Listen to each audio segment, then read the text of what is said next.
Hello and welcome to the show. I'm Sami Zaidan. Well, over the past 365 days, a coalition of mostly Arab countries, led by Saudi Arabia, has been conducting airstrikes in Yemen. Their target, the Houthi rebels who took control of the capital and other areas in 2014. Well, the power grab forced the UN-backed President Abdurrabbu Mansour Hadi to flee to Saudi Arabia. Since then, the fighting has destroyed much of the country and killed thousands of people. Well, now armed groups, including ISIL, have become a serious threat in the country. On Friday, several suicide bombers linked to ISIL killed dozens of people in the southern port city of Aden.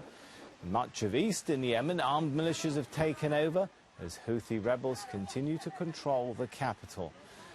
The United Nations is warning of a growing humanitarian crisis. Millions of Yemenis in need of urgent food and medical aid, we're told. The Saudi-led coalition's air campaign was expected to last just a few weeks, but a year later, many of its objectives remain unfulfilled. The UN-backed President Hadi is still not in control of the country, and as we mentioned earlier, Houthi rebels continue to hold the capital since September 2014. There's also been some progress, though. Saudi officials and Houthi rebels held talks earlier this month. They agreed to a ceasefire set to begin on April the 10th. And a new round of talks are meant to take place in Kuwait about a week after that. Well, for more on this, let's bring in our guest to the show. In Sana'a we have, joining us via Skype, Hisham Al-Omeisy, a Yemeni political analyst.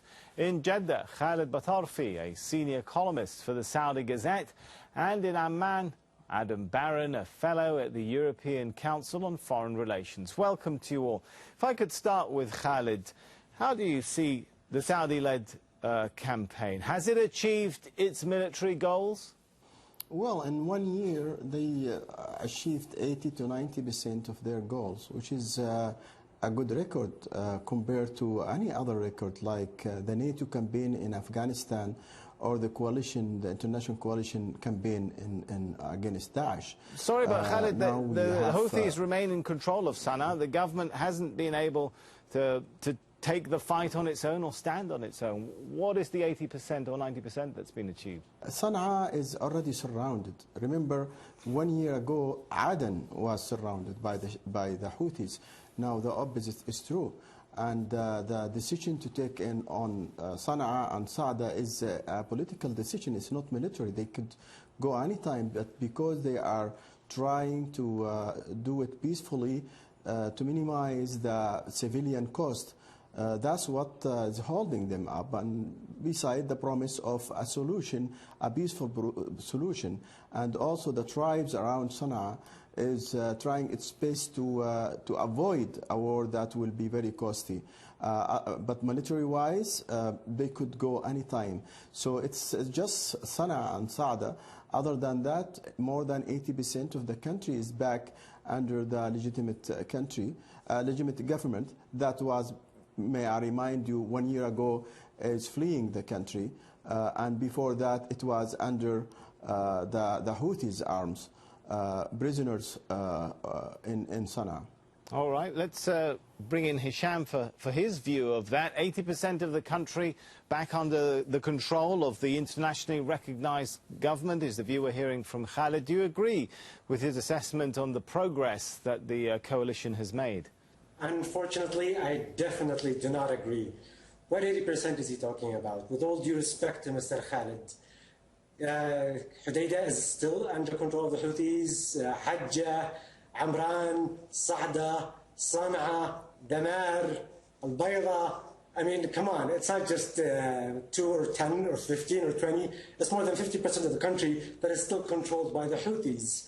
All right, but Hisham, aside of the numbers, haven't we seen progress being made as a result of the coalition's intervention? We had the government able to return. We've had Aden taken out of the clutches of the Houthis. We've had the siege of Taiz lifted. The tide has been turned, hasn't it, Hisham? It did indeed turn, but not as exaggerated as it is being put. Aden was not under Houthis' control. It was contested. There was a lot of fighting there. The Houthis were pushed back, but at Aden, definitely the government is not in control of it. You've seen yourself, there's several repeated attacks there. Assassinations are daily occurrences in Aden.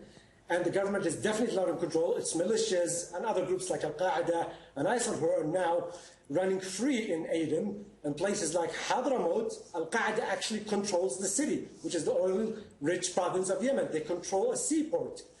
In Al-Mahra, the fighting never got there. In Soqatra, that the government claimed to control, there was never any Houthis there. So when they say that they've achieved 80% of their goals, they haven't achieved anything. Those goals were not fulfilled to begin with. All right, let's bring Adam into this. Looking forward now, I mean, it's a mixed picture. There does seem to have been some progress. A lot of perhaps discussion or debate or disagreement on how much progress has been made. But aside of that, looking forward, are the Houthis and the Saudis, do you think, now at the point where they really want to end this war as soon as possible? Well, I mean, to be honest, that remains to be seen. I think the Houthis would love to see the war end on their terms, and the Saudis would love to see the war end on their terms.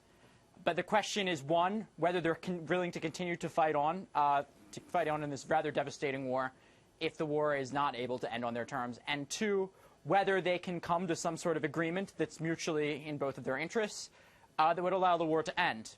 We have seen what I can say the most significant progress towards this over the past month or so. We've seen these direct talks between the Houthis and Saudi officials. These aren't the first direct talks between the Houthis and Saudi officials, but they are the first direct talks between Houthis and Saudi officials that have occurred inside Saudi Arabia since the start of this war, albeit just over the border, but nonetheless, it's symbolically significant. And the fact that you've had a border truce on the northern border of Yemen in Sa'ada, the Houthis' historic stronghold, with the Saudi border provinces, I think that's rather significant. Of course, the key in any in any settlement will be trust-building measures. It's hard to underestimate, the amount of, or rather the lack of trust between the Houthis and the Saudis. As far as the Saudi government sees it, the Houthis have reneged on every agreement they've ever been a part of. The Houthis obviously see the Saudis as a major adversary. That being said, the fact that we've had not just an agreement that's led to a calm on the border, but even to the extent that the border has been demined, that is rather significant. And while there's so much more to go in terms of bringing this war to an end, it does suggest a potential path maybe being embarked upon at the moment. A potential path that could eventually, down the road, lead to peace. All right, a slightly, shall we say, cautiously optimistic from Adam in Amman there. Let's go back to Khaled. Do you think the more serious ceasefire that's supposed to come into effect April 10th, do you think that will hold and hold long enough for peace talks to actually make progress? Hopefully so. I'm also optimistic. The Houthis, if you remember, when the Security Council resolution 2216 was announced, they refused it completely and said it's not worth the ink that was written with. Now they accept it without conditions. Also, they said then they would not negotiate out Sana'a. And then I accepted Oman because it's not part of the coalition against them, and then Geneva, and now they are accepting Kuwait, which is a member of the coalition. That's a lot of progress here. And besides, they went to Saudis, they went to Riyadh to offer peace and calming the borders, demining the borders. All these are initiatives taken by them that is encouraging, and hopefully this time they are tired enough and defeated enough to accept peace with the Yemenis, not with the Saudis. Their problem is with the Yemeni. By the way, may I remind you that the war was going on for 2 years in Yemen before the coalition came in to end it. And it's a year later now, it's about to end it, inshallah. Now, on that point then, perhaps, Hisham, how much common ground has already been, shall we say, established in the lead-up to these talks between the different parties? Well, they've been pushed to one corner. And the Saudis really need an end to the war. The Houthis do too. The war cannot go on forever. And despite the claims that Saleh has made that he can continue the war for 11 years, he's of course exaggerating. He's drumming his chest. Every other party, they want the war to end. The question is, do they bring in all the different parties to the table? The previous peace talks have failed partly because not all the parties were represented around the table. The last peace talks in Geneva, the first day it started, people in Taiz, the resistance, rejected the ceasefire, rejected the peace talks, and basically said whatever deal is agreed upon is not binding to us. So the question now is, the peace talks that are upcoming in April, have they invited everyone? If it's just going to be the usual suspects, if it's just going to be the Houthis and the Saudis, the war is not going to end there. As soon as they sign whatever they sign there, the war is going to continue between the multiple militias that are still on the ground. Taiz resistance is not going to accept it. The Hirak, the South resistance is not going to accept it. Tribes in Marib now have a vested interest. They're not going to accept whatever deal if they're not included. So did the UN invite all those parties to the table? That is the question that everybody should be asking. All right, let's ask that question. I'll come back to you in a second. But briefly again, Khaled, from your understanding of these talks, is everybody invited to the party? The Yemeni government decide who is coming, because they are talking with the Yemeni government, whether it is the Congress, the General Congress led by Ali Abdullah Saleh, or the Houthis. They decided who to come to the conference, and the Yemeni also decide their teams, the negotiation teams. But Saudi Arabia has nothing here to do. All right, Adam, on the point which I asked a moment ago, I'd like to get your take. How much common ground is there 1 year on from the beginning of the intervention by the coalition? Is there more common ground? Are there any understandings? For example, I think we've spoken earlier about the quiet that seems to be prevailing, or shall we say, relatively more quiet along the Saudi-Yemeni border, and an apparent easing of airstrikes on Sana'a. Is that indicative that there are some understandings, Adam, going into these peace talks between the different sides? It would appear so, but it's also important to remember that you've had the conflict ebbing and flowing. There have been periods where, for example, airstrikes in Sana'a have eased up, and then just to escalate once again. All right, well, hang on, Adam. On that thought, if it appears so, what are those understandings beyond simply maintaining relative calm on the border and in Sana'a? I mean, there's the calm on the border. There's also, I think you've seen, an agreement to try to preserve certain state institutions, specifically the central bank. And there has been cooperation between officials on both sides, Yemeni officials on both sides of the war, to preserve, for example, the central bank and to prop up the Yemeni excuse me. So I think those have been the key things. That being said, when we're speaking of, government officials, whether we're speaking of people who are officials who have allied themselves with the current government based in Sana'a or the exiled government, it's important to remember that over much of the country, it's various armed groups that hold sway. And when we speak of the resistance, even if these resistance factions have declared loyalty formally to Hadi and to the internationally recognized government, many are pursuing agendas of their own. Many are pursuing their own aims. Many of them have different, end games for Yemen that differ very significantly between, that of Hadi. Most specifically, you have the southern resistance, the southern secessionists, who refuse to acknowledge even that they have a continued part as part of a unified Yemen state. These are all people, regardless of any understandings between various figures, these are all people that if Yemen is going to have peace, that we are going to see Yemen remain one country and be one country that is taking steps towards peace. These are all various factions, the Southerners most specifically, that must be incorporated into any deal, that must be incorporated into any negotiations, it must be incorporated into any drafting of a new social compact. And until now, I have yet to be aware of any signs that that is going to happen, even if there's been increasing talk about attempting to find means for doing so. All right, Hisham, that is quite a worrying analysis, Hisham and Sana'a. I'm wondering, then, it doesn't sound like there's a lot of common ground or principles that have been agreed upon going into these talks on even basic things like a unified Yemen, let alone things like Houthi withdrawal from Sana'a, disarming, power sharing, or anything like that. What's your view? Well, that's the thing. They did agree on 2216, Resolution 2216 being the common ground. However, they specifically said that there needs to be a mechanism of implementation. For Resolution 2216 to be the common ground, it needs to be translated through a committee, a joint committee. Withdrawing from Sana'a is going to have to happen in steps, not a complete withdrawal, not in terms of surrendering Sana'a. When they surrender weapons, according to 216, to a state, it's not going to be Hadi's government. It's going to be a government of unity agreed upon by both sides. So when you talk about common grounds, yes, it is 2216. Yes, it's going to be based on the GCC initiative, but the translation of the text of these two, the GCC initiative and 2216, is going to depend on a committee, a joint committee between all sides. Who are these committees? Who puts them together? Is that even that process agreed upon? Not yet. Well, the Sheikh, the UN envoy, announced that each side is going to present his list of names for the committees by April 3rd. And each side is also going to present a view, some sort of a plan for the peace talks, a roadmap of sorts.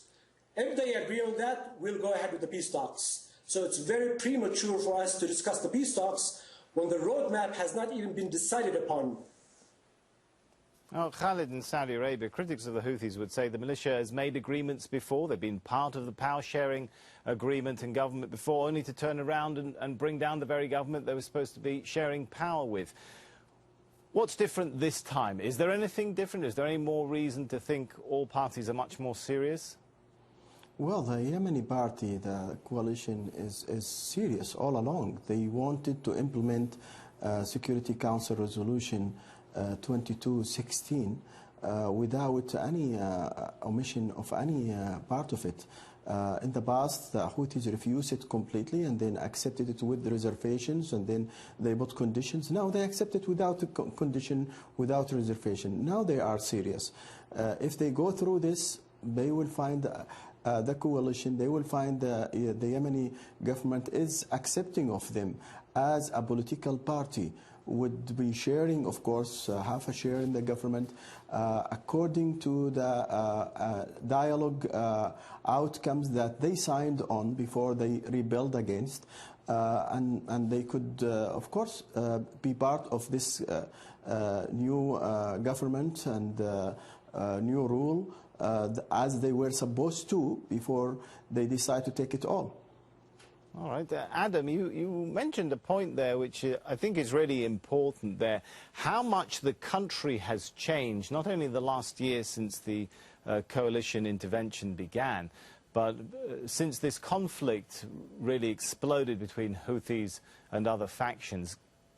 I mean, give us a sense of how much the country has really fractured. I mean, you're talking about a country where the social fabric is unraveling. A country where I think you had certain regional, cultural, religious, sectarian, etc., political differences that used to be considered relatively minor that are now really ripping the country apart. This is going to be something that is going to be a huge challenge moving forward in Yemen, even if you have all sides agreeing on the common ground of the national dialogue outcomes, the GCC deal, and Resolution 2216, even if you rebuild the buildings that have been destroyed, the infrastructure that has been destroyed over the course of this conflict, what really has to be done, and what will be the biggest challenge, is rebuilding Yemeni society, rebuilding trust between people who, until recently, were neighbors, even in some cases members of the same family, where now have found themselves on opposite sides of a war. And, you know, where the trust, the sheer sort of distrust and indeed hatred bubbling up to the surface in Yemeni society will, I think, continue to cast a heavy shadow for years to come. We can't, of course, forget to mention the humanitarian cost of the war in Yemen, which has been very high. According to the UN, 6,400 people have been killed, and half of them civilians. 4 out of 5 Yemenis are in need of humanitarian aid. And as the food shortage and crisis gets worse, 1 in 3 Yemeni children under 5 are acutely malnourished, we're told. 10 million children don't have access to clean water. It's becoming more and more difficult to treat problems like this. Almost 600 health facilities in Yemen have closed because of either damage or a shortage of supplies and staff. Hisham, when you look at whether it's statistics like that or the social fabric issue that Adam was talking about, there are a lot of pieces to be put back together. Can it be done? This is the thing that we Yemenis on the street say a lot here.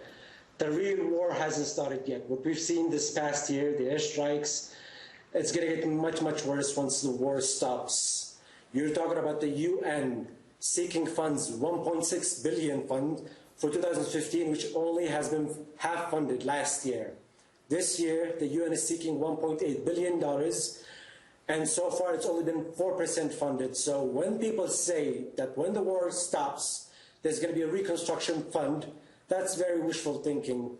Then, when people can't find food, when families have to fight each other for opportunities, for businesses, for money, that's when the real war is going to start. That's when it's going to get real ugly. And now, already, social fabric being torn apart, you can imagine how ugly it's going to get later on.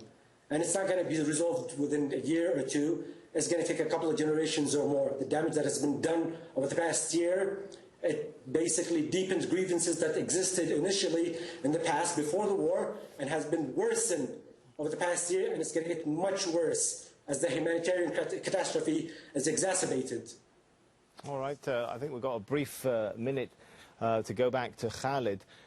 Over the course of the last year, several human rights groups have criticized both the Saudi-led coalition as well as the Houthi rebels for their actions, which they have said could constitute war crimes that have cost civilian lives. If this conflict prolongs, do you think that a change in tactics will be necessary, at least on the part of governments which are operating in the Yemen, that the humanitarian cost is too high and it simply can't go on? Let us remember that the coalition came in to stop a war that was going on for 2 years before and was destined to continue because one faction of the Yemeni people, who constitute 2% of the population, want to control the rest of them. That would not have continued, would not have been accepted. So the coalition came to end this continuous war that is with all its human cost. And the humanitarian or the human watch groups that are coming with reports against both parties should have come first on ground to find out the truth, not depending on reports that came mainly from one party, not the other. Now that peace will come in, they are most welcome to come and find the truth for themselves before they jump to conclusions. The coalition certainly are using every Sorry, Khaled, but some of these reports are coming from groups like Doctors Without Borders, who have staff on the ground. Yeah, how do they know that this bomb or this explosion came from one part to another? I believe that this should be thoroughly investigated before we can jump to conclusions. That's only fair. And then there are things that are very clear, like bombing and shelling civilians in Taiz. Who is doing this? Who is besieging the Taiz people to death, like they are doing in Madaya in Syria and other places? Hezbollah and Ansarullah is just two faces of the same coin. We will have to end the discussion there. I know it can go on, but for now, let's thank our guests very much, Hisham Al-Omeisy, Khaled Batarfi and Adam Barron. And thank you for watching. As always, you can see the programme again anytime by visiting our website, Al Jazeera.